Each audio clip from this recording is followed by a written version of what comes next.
Bonsoir et bienvenue dans cette deuxième séance vidéo de la Cagouille Céleste, le bulletin astronomique et astrologique pour la période du 31 juillet au 8 août 2021, soit la quatrième phase de la première lune d'été. Nous allons donc maintenant commenter les thèmes astrologiques des constitutions universelles qui encadrent cette semaine, à savoir le dernier quartier, donc le 31 juillet à 15h15, et la nouvelle lune le dimanche 8 août à 15h49. Et puis nous élargirons peut-être un peu en allant regarder d'autres thèmes. Alors on y va, je vais partager l'écran sur les thèmes pour commencer. Est-ce que vous les voyez bien? Ouais, c'est bon.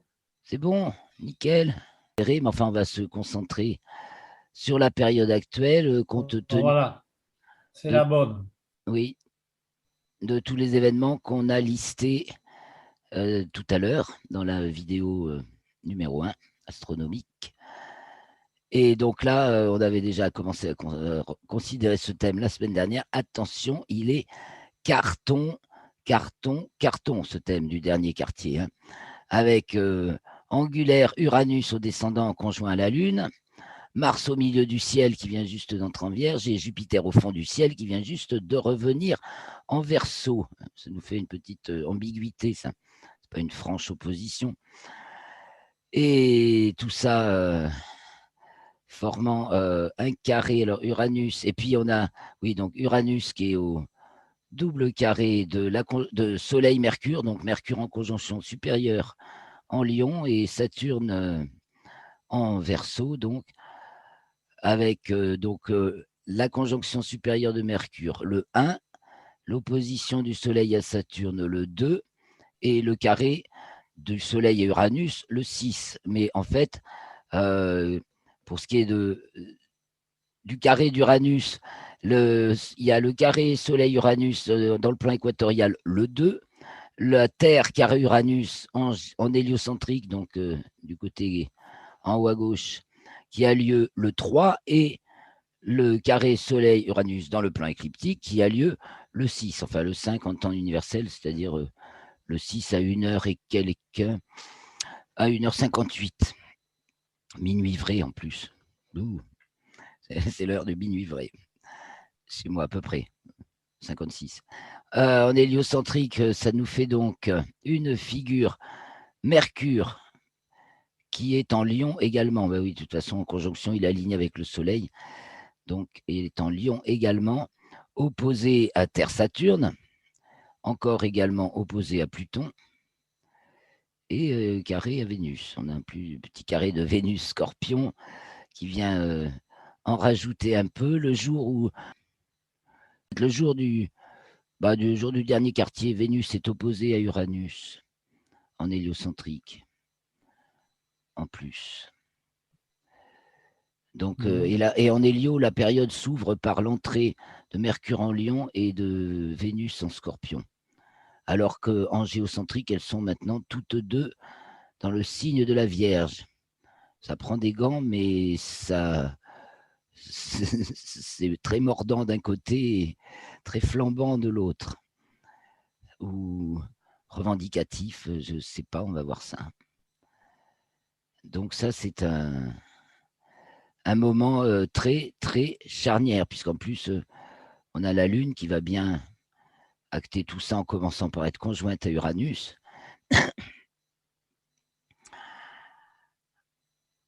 Qu'est-ce que ça nous dit? On dirait qu'on a perdu tous ses repères. Ça veut d'abord. Ça flotte. Ouais. Ben, ça flotte. On a l'impression qu'on flotte et qu'on prend le large avec la Lune, là. Ben, je sais pas, avec Uranus, Excité avec Uranus. on flotte pas Ouais. beaucoup, on file comme une fusée. Alors, il y a eu, Ou on file, oui. il y a eu un épisode Ouais. dans le spatial, là, il y a eu un épisode très. Qui illustre plutôt pas mal cette configuration là qui vient de se produire l'arrivée de la sonde Nauka à l'ISS, c'était donc, je crois, le 30, donc la veille. Et bien, la sonde s'est bien arrivée, mais après, il y a des propulseurs qui se sont mis en marche alors que ce n'était pas prévu. Ça s'est mis à faire tourner tout le monde, puis l'ISS y compris. Ils ont eu un grand moment de frayeur avant d'arriver à enrayer ce processus. Et alors, on peut voir un petit peu à quel point ça fait tourner les têtes. Et d'ailleurs, en plus, Vénus-Uranus, on en parlait, ça va aussi acter une perte des choses qui tournent à l'envers. Hein. En rotation, il y en a deux qui tournent à l'envers, ou du moins, apparemment pas comme les autres, c'est Vénus et Uranus, puisque Vénus, vu le renversement de ses pôles par rapport à nous, on a l'impression qu'elle est en rotation rétrograde. Et Uranus, vu qu'elle est penchée, l'axe de ses pôles est à peu près dans le même plan que son plan de révolution autour du Soleil, on a l'impression qu'elle roule sur son orbite. Donc les autres, non, elles sont un peu comme la Terre, plus avec quelques degrés d'écart. Donc, du point de vue de la rotation.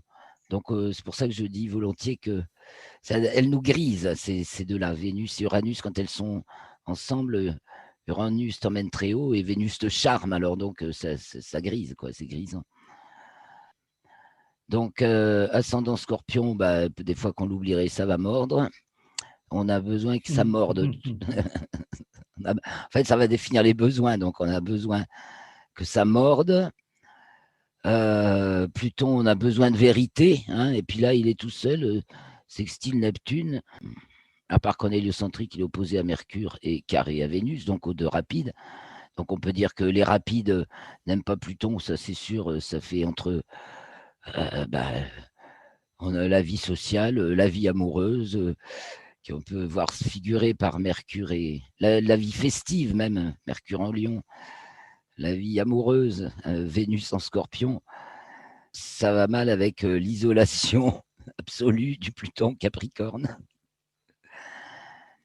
On a besoin de trouver d'autres voies, quoi, hein, et c'est sûr une vérité. Alors Saturne, opposé Soleil-Mercure, bon ben là il y a, on voit encore ces fondements qui sont bien brassés et remis en question. Enfin, disons à quoi se fier, qu'est-ce qu'on va suivre comme piste pour le futur. Hein, Saturne va suivre, va chercher où se diriger, comment se. Tout à l'heure, on en parlait un peu, on s'est parlé avec Didier au téléphone. Où c'est toi avec toi, Michel, je ne sais plus du coup. Entre Saturne Verseau, c'est l'exploration de l'espace, et Uranus Taureau, c'est les engins qu'on envoie, bien concrets, qu'on envoie loin, effectivement. C'est un peu, ouais, on va par là. On va dans cette direction. Et Jupiter, au fond du ciel, opposé Mars. Alors ça, on a parlé de la fracture sociale, enfin la fracture. Et là, on voit bien qu'elle est sociale. Il y a on va avoir deux clans, deux types de gens pour l'organisation sociale à redéfinir justement. Jupiter revenant en Verseau a peut-être amené à redéfinir des nouveaux modes de vie en commun. Et il ne faut pas oublier qu'il y a cette histoire de passe sanitaire, c'est ce qui fait tout péter d'ailleurs. Ce truc, de toute façon, ça ne sert à rien, mais c'est pas viable, quoi. Mais tout le monde est à fond de cale, heureusement, parce que Uranus booste. Donc il booste Mars et Vénus. Donc ça leur donne de la puissance, quoi. Je sais pas, qu'est-ce que vous en pensez? En fait, mon impression, c'est que le peuple se sentant isolé par rapport aux dirigeants, aux décisions des dirigeants, en fait, il essaie de montrer qu'il y a une autre voie possible et qu'il essaie de l'incarner à sa façon. De l'incarner, oui. Alors, je ne sais pas s'il réussit. je sais pas, je le vois comme ça, quoi. plus ou moins Et tâton, à tâtons, oui, en se fiant à son instinct, ouais, voilà, c'est en ça. lâchant prise, justement. Ouais, C'est un de ouais, lâcher prise, dit Saturne, mais Soleil, Mercure ne l'entend pas et Lune, Uranus ne l'entendent pas forcément de cette oreille. ouais, Et, et se confronter, il y a de la confrontation, hein, bras de fer, on disait l'autre jour, entre Mars ouais, opposé Jupiter, un bras de fer en ouais, quinconce, enfin, signe en quinconce, ils sont bien opposés, il n'y a que 2 degrés d'orbe, et signe en quinconce, avec le mouvement rétrograde de Jupiter. ouais, On revient ouais. sur, c'est pas, hein. Et puis, bah, du coup, d'un côté, alors, d'abord, c'est mouvant, c'est tâtonnant, oui, on ne sait pas trop. Beaucoup de gens sont paumés, hein, ça, ils ne savent pas quoi faire, ils écoutent les directives. Alors, ils écoutent les directives, ils essaient d'appliquer. Vaut mieux se tourner Il y vers a les ceux qui astres. sont un peu parqués, hein, et il y a les autres qui cherchent à montrer qu'ils vivent, qu'ils existent Ben, et qu'il y a d'autres voies possibles. ceux qui sont parqués, c'est ceux qui sont dans les maisons de retraite et compagnie, et dans des foyers ou autres, où le poids de Oui, non, l'institution mais même, oui, mais même des les fait gens crever. qui, en fait, sont à l'écoute des médias. Moi, ce soir, j'ai écouté exceptionnellement là, les informations là, sur la 2. On a parlé très, très peu des grèves. C'est un Oui, épiphénomène. des manifestations, tu veux dire? Oui, Parce qu'il y a des oui, grèves en enfin, pas plus, des là. grèves, des Oui, des manifestations. Ouais. manifestations. Non, non, non, des manifestations. Je me suis mal exprimé, excuse-moi. Et en fait, ça veut bien dire que au niveau de la communication, pour l'instant, elle est bloquée Eh bien, par plus ou l'État. moins. Mais ça, l'État, c'est nous. Quand on l'admettra, quand on le comprendra, ça ira mieux. On attend que ça vienne de l'extérieur.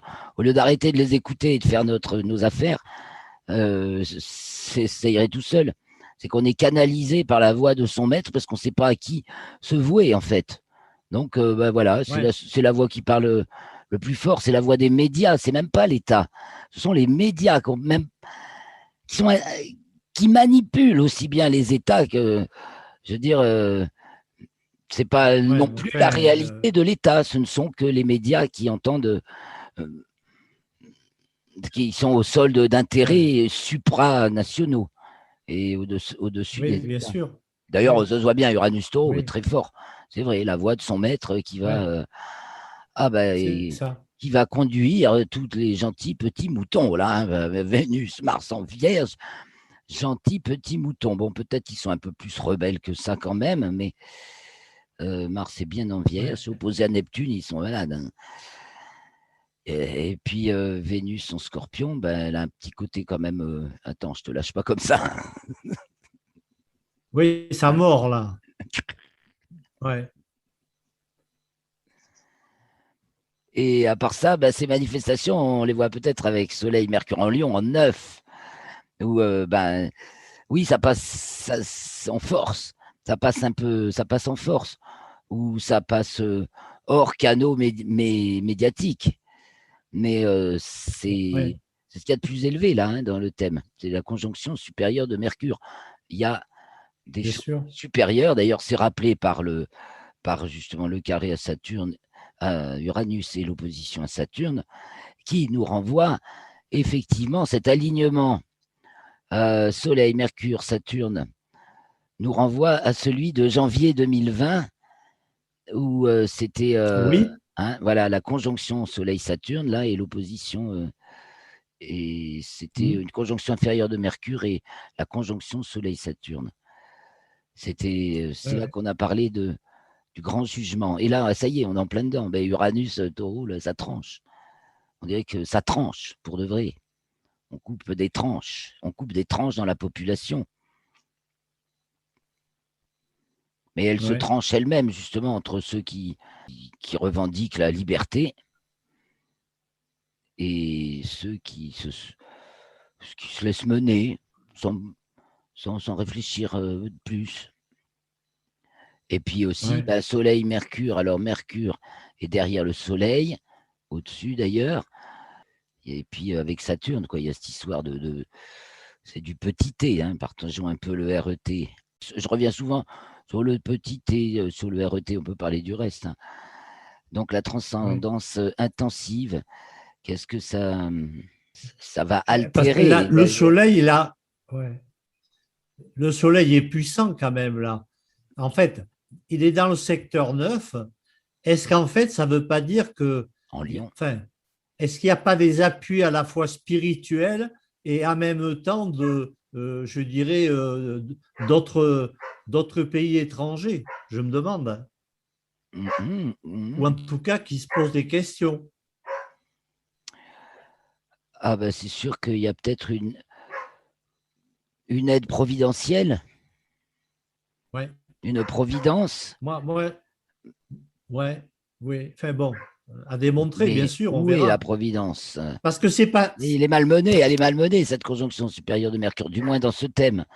Regardons un petit peu en Oui, dessous, c'est pas mieux dans le thème objet, c'est au moins tout à fait aussi tendu. Et là, on a souvent remarqué que c'était moins tendu en relation qu'en objet ces derniers temps, mais là, non. Et on n'a pas tout à fait la même figure. Bon, certes, elle n'est pas orientée pareil. On a bien le carré Saturne-Uranus, on n'a pas de demi-carré Saturne-Neptune ici. Neptune et Lune peut-être en demi-carré. Là et là, oui. Mais pas Saturne à Neptune. C'est la seule différence entre les deux. Ouais. Ça brasse vraiment les tripes des gens, là. C'est le marasme. Bon, Mm. je regarde ma sphère Parce qu'on locale, ça on va va se mieux. retrouver. Ouais. On va se retrouver avec le même carré en fin d'année. Lequel? Uranus-Saturne. Ah, mais on le garde. Le carré Non, mais on, Uranus-Saturne. on est dedans toute l'année. Ouais. Il y a les Oui, moments mais précis d'aspect, oui, avec l'aspect voilà, en c'est ça. héliocentrique central qui a lieu en septembre, je crois. Mais là, il y a les moments où ça s'acte. Et ça s'acte là parce que c'est l'opposition de Saturne et le carré d'Uranus au Soleil. Donc là, on va le sentir passer. C'est pas le jour où l'aspect est exact qu'on va sentir quelque chose. C'est là parce qu'il y a le Soleil. C'est le Soleil qui les marque. Mhm. Et puis après, il y aura la Lune. Et chaque fois que la Lune va activer ça, ça va être sensible. Alors, on en parle D'accord. déjà avant. Mais il a déjà eu, en géocentrique, il a déjà eu lieu une fois. Il va se reproduire encore 2 fois. Et en héliocentrique, je Mhm. crois que c'est en septembre. Il faudra que je vous trouve les dates exactes. Alors, projetons-nous un petit peu. Allons voir jusqu'au 8 peut-être, hein. Allons voir la nouvelle lune, le 8. Comment ça évolue? On est presque dans la même orientation, toujours un ascendant scorpion. Bon, Uranus a glissé en 6. En précontact, du coup, il est un peu plus loin, presque à la fin du scorpion, là, l'ascendant. On a d'abord Pluton, Saturne, Jupiter. C'est plutôt Neptune qui est au fond du ciel cette fois-ci. Mhm. L'opposition Vénus-Neptune est détendue par Pluton. Et on a le milieu du ciel en Vierge, donc ce coup-ci entre Mars et Vénus. Tout à l'heure, on avait les deux en Vierge en 10. Et donc là, c'est la Lune avec le Soleil, puisque c'est la nouvelle Lune, et Mercure est toujours en Lion, mais a fait un bout de chemin. Et en héliocentrique, elle est en Vierge, conjointe pratiquement à Mars en face de Neptune. Là encore, il y a un tour de passe-passe sanitaire. Un tour de passe-passe sanitaire. Détendant l'opposition Vénus-Uranus. On va nous la faire à l'envers. Et alors moi, je pense aussi beaucoup, cette semaine, j'ai beaucoup repensé à ça. C'est une illustration que j'ai trouvée formidable dans le dessin animé Nemo, qui est sorti en 2004, hein, je crois, ça date maintenant. Où à la fin, on voit tous les gros thons qui ont été pêchés dans le filet du chalutier. Et Nemo, Ah, qui n'est pas pris dans le filet, mais il y a sa copine, par contre, qui est prise avec les thons dans le filet. Et il nage à côté d'eux, il leur dit nagez vers le fond, nagez vers le fond, nagez vers le fond. Et à force que les gros thons nagent vers le fond, eh ben, ils font renverser le chalutier. Et c'est fini. Ils sont libres.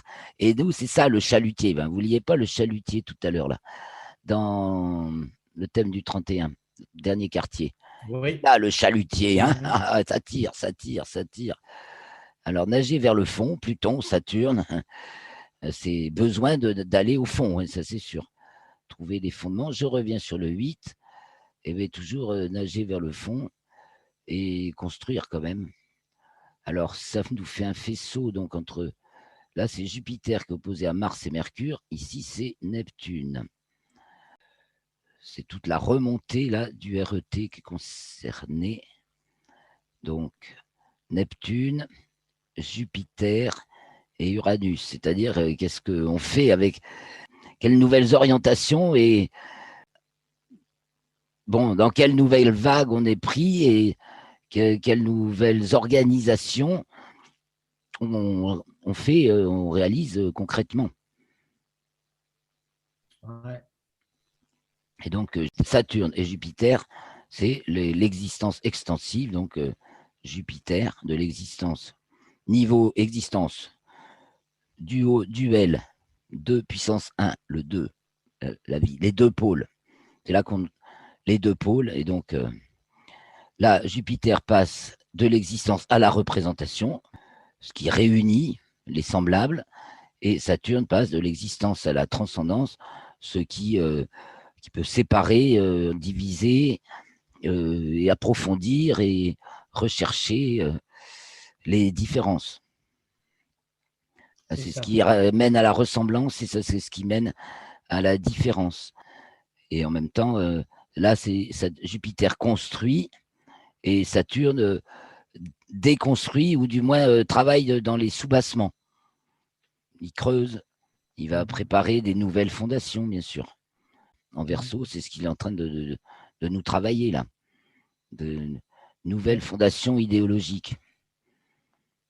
Et Jupiter, nouveau mode d'organisation sociale.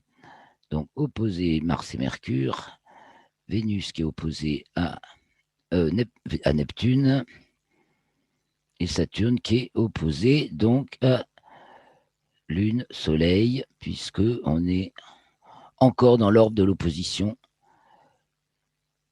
à Saturne. Soleil Ouais. encore dans Ouais. l'orbe.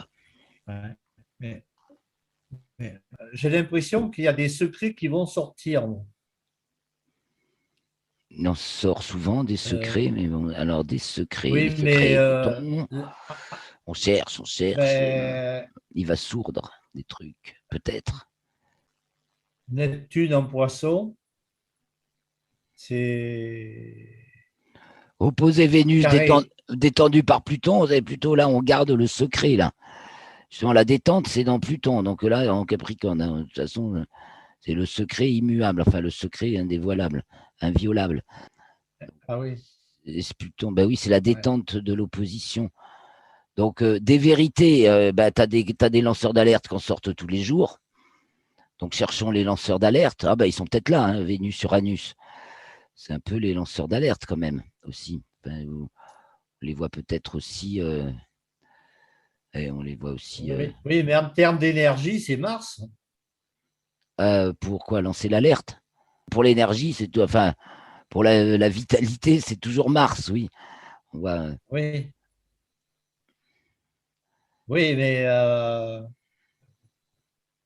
avec un effort énorme de communication, c'est-à-dire qu'on ne lâche pas le morceau, quoi. On continue dans son chemin, quoi, dans son sillon. alors, un effort énorme de communication. En tout cas, dans le thème de la nouvelle Lune, il n'y a plus d'aspect de Mars-Uranus, hein, en géocentrique. Et en héliocentrique, par contre, il y a un trigone. Enfin, du moins, il est à Mercure. Il est en orbe. Il est un peu passé pour Mars. Mais bon, comme Mercure Ah fait oui. là. C'était à Vénus, par contre, il y a un trigone, Uranus. Vénus, alors qu'en hélio, elles sont opposées, donc c'est un trigone, c'est plus tendu que ça n'en a l'air. Ça a l'air très amusant, mais en fait, c'est peut-être, enfin, très amusant. Non, parce que Taureau Mhm. Vierge, c'est pas spécialement amusant. Autant Mercure Lion, là, ça peut être des super pitreries. Hein, alors, c'est la grosse mascarade. Aussi, il y a le côté théâtral, hein, n'oublions pas. En Lion, la Oui. nouvelle lune, Mercure en Lion en 9 et Mars, ça va être au théâtre ce soir, tout le mois. À part toute la lunaison, la deuxième. C'est la grande scène avec les projections. Tu vois, il y a Jupiter d'un côté, paf, on projette. Là, c'est fait vraiment effet projection. Donc, est-ce qu'on empêche les êtres vivants de passer? Mars opposé Jupiter et opposé Lune, Soleil. 1, 1. Bon, qu'est-ce qu'on peut creuser encore? On peut revenir un brin voir le thème du lion.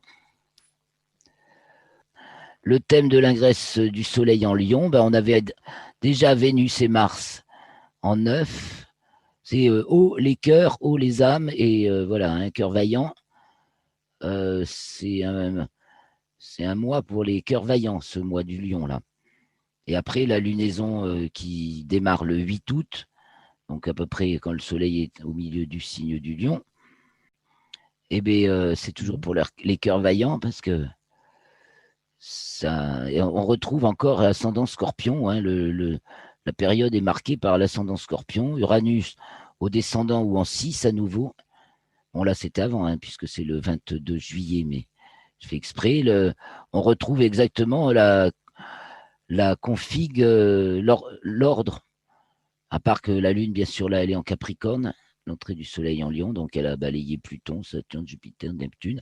Elle arrive à Uranus, donc le 1. Que va-t-on faire de toutes ces créatures?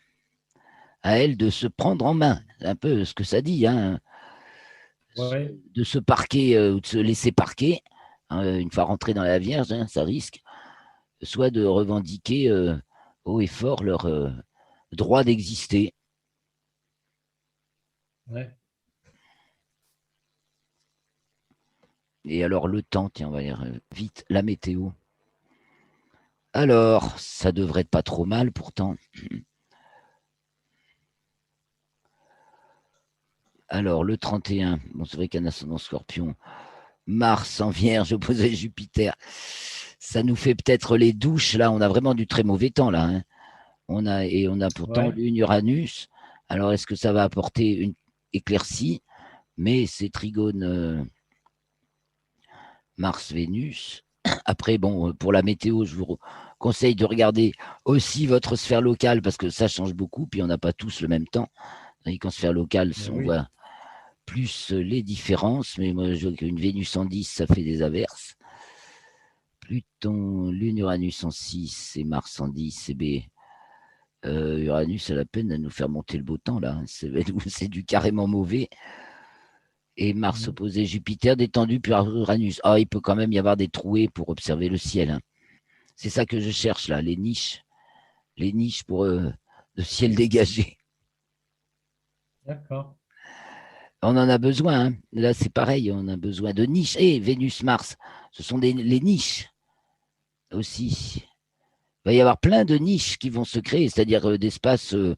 Il va y avoir peut-être des lieux admissibles qu'avec le pass sanitaire, mais plein de lieux, justement, de niches, d'oasis qui vont accessibles à toutes les personnes de bonne intelligence et de bonne volonté. Alors, la semaine va se passer très rapidement, sûrement pour moi. On se retrouvera le 8, ça va être très difficile parce que c'est les nuits des étoiles. Je serai en plein boom. Je ferai peut-être la vidéo que le 9, le lendemain. Donc, je reviens sur cette nouvelle lune du 8 qui a lieu à 13h49. Soit je la ferai le 8, ce sera peut-être un peu serré. Hein. Le 8 dans la C'est quel journée. jour le 9? Et le 9, c'est un lundi. Je la ferai certainement le lundi. Hein, je ne vois pas comment je vais faire autrement. Donc la Mhm. prochaine avec un peu de retard, parce que tous les jours vont être super occupés. C'est les nuits des étoiles. Le 6, le Bien 7 et sûr. le 8. Puis avec d'autres Mhm. soirées avant. D'accord, Alors, on se calera peut-être le 9. J'enverrai bien sûr un message pour d'accord. voir tout ça. Et donc, avant de se quitter, jetons un coup d'œil sur la suite. On est toujours curieux quand même de voir la suite. Donc, le premier quartier, ensuite, tiens, c'est la Lune qui est en Scorpion, en 11, opposée à Uranus. L'ascendant est passé en Sagittaire. On a Pluton, Saturne, Jupiter et Neptune maintenant en précontact. Lune, Trigone, Neptune, culminant. On n'a pas trop d'angulaire là. Pas trop d'angularité. Les choses suivent leur cours. Bah, disons qu'on a l'impression que voilà, il y a une espèce de non-dit. Vénus opposé Neptune. Alors on peut voir peut-être les vaccinés, les pas vaccinés, si vous voulez. En fait, j'ai l'impression que les gens se côtoient sans en parler, hein, plus ou moins. Il ne se passe pas grand-chose comme ça. Enfin, il y a quand même une opposition Lune-Uranus, donc il y a de la surprise dans l'air en secteur 11, 5-11, hein, maison 5-11, secteur Ouais. 4-5-11 aussi. C'est une période de surprise, mais plutôt à un niveau ordinaire, enfin, de la vie. C'est pas en maison cardinale, c'est pas angulaire, ça signe pas des événements majeurs, mais plus à l'échelle de la vie quotidienne. Quotidienne. Voilà, les rencontres. Mhm. Donc il y a quand même il y a de l'inattendu. Puis on va aller jusqu'où, quoi. C'est ça, c'est un peu l'ascendant sagittaire. Jusqu'où on va. Ben oui. C'est c'est pas fini, hein. Ah ben c'est sûr que non, nous on suit l'histoire, on essaie de suivre comment ça continue. Alors là, Ouais. c'est fond du ciel en bélier. Oui, il y a du nouveau qui va rappliquer, mais pas Ouais. peut-être pas dans la semaine, quoi. Enfin, il y a quelque chose de Mais il nouveau. faut encore attendre. Ce sera Moi, je pense que ça sensible. sera plutôt à la rentrée, quoi, septembre. Il va s'en passer tout l'été. Déjà, on n'est pas habitué à avoir des manifestations en plein été. C'est pas la saison Ben généralement où oui. les gens sortent manifester. Ils vont à la plage. Ils partent en vacances. Là, Ouais. déjà, il fait très moche. Ouais. Il fait froid. Et en plus, les gens se retrouvent pour manifester. Et on les voit, ces rassemblements-là. Bon, il y en a plein. Il y a plein de petits rassemblements. Donc ça résiste. Il y a l'effet résistance. Saturne. De toute façon, voilà, on n'a pas parlé de résistance, mais Saturne en Verseau, il y a une résistance d'airain, une résistance, c'est fort, quoi. Carré, Ouais. Uranus, Taureau, hein, il se renvoie la balle pour la résistivité. Mhm. Néanmoins, c'est déjà effondré, quoi, en fait. Voilà, alors je reviens pour conclure sur la nouvelle lune ou sur le thème de ce 31 juillet qui est particulier. Lui, il est particulièrement fort au niveau des angularités et c'est justement là que la Lune est conjointe à Uranus. C'est alors affranchissement, hein, soit Lune, Uranus, et on s'affranchit. Donc, et puis c'est trigone Vénus et Mars. On s'affranchit, et puis Soleil, Mercure en Lion, ça le confirme. Mhm. On prend sa liberté face C'est ça. aux oppressions du système. C'est ça qui a en contact. Et voilà, on se rencontre Uranus et puis la 9, c'est Soleil, Mercure, Lion. Donc on va quand même célébrer la liberté et l'intégrité, Mars et Vénus, l'intégrité de chaque personne.